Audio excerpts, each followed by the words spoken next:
Magandang araw mga kaubas. At ngayon nga pala ay ang topic natin ngayon ay kung paano magkalos ng grapes cutting. Yan mga kaubas ay nakakuha ko ng mga grapes cutting nung nag-pruning tayo. At ito nga pala ikakalos natin, papaugatin natin siya. Una guys ay gumamit ako ng Detain 45. Nilusaw natin sa tubig. Yung Detain 45 nga pala guys ay anti-fungi siya. Ayan. Kailangan kasi guys bago natin paugatin yung ubas natin ay nababad natin siya sa fungicide. Kasi once na tinanim nyo lang siya kaagad ay pwede siyang mabulok. Kasi ganun yung nangyari sa akin nakaraan. Pagkaputol ko ng cuttings ay diniretso tanim ko na. Kaso nga lang ay meron pala siyang fungi kaya nabulok lang yung mga sanga. Kaya ngayon guys, ibabad muna natin siya sa anti-fungi. Ayan. Babarin nyo lang siya guys ng babarin. Ayan. After mababad guys ay patuyuin nyo siya sa air dry. Ayan, air dry nyo siya. Huwag nyo siya ibibilad guys sa araw sa hangin nyo lang siya patuyuin. Ayan. Pag napatuyo na siya guys ay itali niyo siya ng laste, ayan, para magkadikit-dikit siya. Babad naman natin siya sa may rotting hormone. Ayan nga pala guys yung gamit kong rotting hormone. Nabili ko sa Shopee. Nakalimutan ko na yung presyo niya guys, check nyo na lang.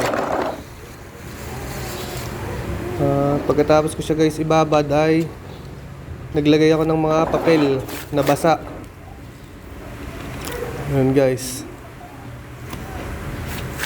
Pagka nabasa na yung papel guys ay ibabalot natin siya sa mismong ubas.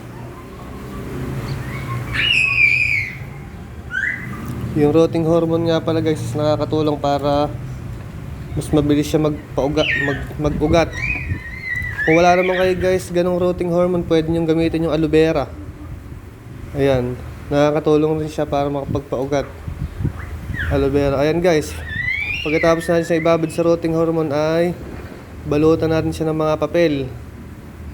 Ibalot nyo lang guys hanggang sa kalahati lang guys Doon lang sa may mismong bandang ibaba. And then sure nyo rin pala guys na hindi baliktad yung cuttings nyo. Kasi pag once na baliktad yung cuttings nyo, yung taas yung binalutan nyo ay hindi siya mag-uugat. Sisira lang siya, mabubulok. Kaya make sure guys na tama yung pagkakasalansan nyo ng cuttings. Ayan guys, balutin nyo lang siya ng balutin ng basang papel. Okay, ayan. Make sure guys na makapal yung pagkakabalot para hindi agad matuyo yung papel. Kasi pag natuyo agad dyan guys ay maaaring mamatay yung mga ugat natin. Yung mga maglalabas ang ugat kasi wala nang masisipsip na moisture. Ayan guys, siguro nyo din nakabalot na mabuti yung papel. Ayan.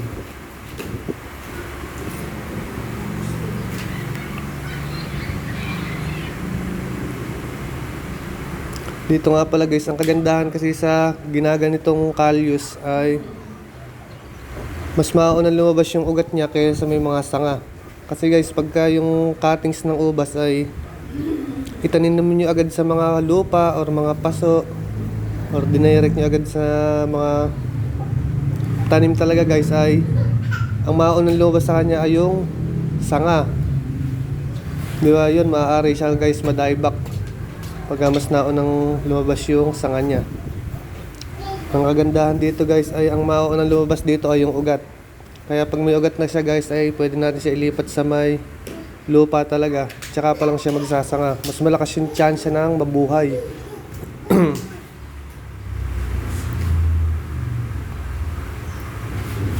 Baliktad kasi guys yung ubas pagka nauna yung sanga niya na lumabas. Mas malaki yung chance ng ma-dieback siya. Kaya mas maganda guys, ugat muna yung palabasin natin. Ayan. Then piga-pigain nyo lang guys para dumikit yung papel sa mismo sanga, at gumamit din kayo ng plastic bag. Ayan, isupot nyo siya guys. Ayan, pag naisupot nyo siya, pati yung taas guys, isupot nyo rin.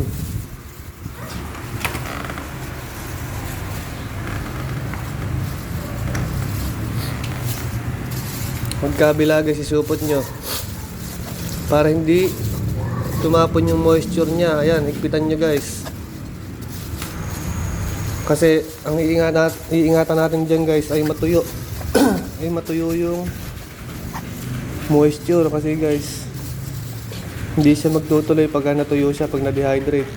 Siguraduhin yung walang singaw yung gagawin nyo. Ayan, balit nyo mabubuti tsaka nyo talian. Ayan guys, tali nyo lang mabuti. Then pag natapos kayo guys, ay ilagay nyo to sa isang malilim na lugar, yung hindi siya nasisikatan ng araw tsaka hindi masyadong mainit yung singaw. Then itago nyo lang guys, at huwag nyo masyadong galaw-galawin kasi masiran yung ubas natin. Pagka lagi siyang nagagalaw ay maaaring hindi magtuloy yung paglabas ng ubas niya. Ay, ubas yung ugat pala.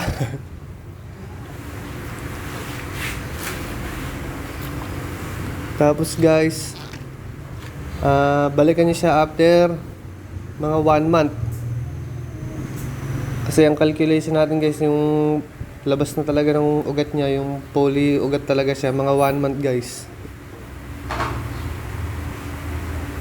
Then dito nga pala sa ginawa ko guys, ay i-update ko kayo kung ano na nangyari. Abangan nyo lang guys yung next part na to guys. Pag successful tayo dito guys, papakita ko sa inyo para ma-share ko sa inyo kung successful ba or hindi. Ganyan guys, ganun lang ulit yung process. Ito nga pala guys, binukod ko siya kasi green, medyo green yung cuttings nya. Pinagbukod ko yung brown cuttings sa green cuttings. Titingnan natin kung mabubuhay din yung mga green cuttings. Ayan, same process lang din guys. Balutin nyo lang din ng papel, ng plastic. Then tabi nyo sa malilim na lugar, yung hindi mainit, hindi nasasanagan ng araw. Then yun lang guys, at salamat guys, hanggang dito na lang. Pa-like and subscribe naman guys para mapanood nyo ulit yung next video ko, para mapanood nyo ulit yung update na to kung sakaling mag-success. Yun lang guys, maraming salamat sa oras nyo. Jordan TV nga pala guys. Thank you guys.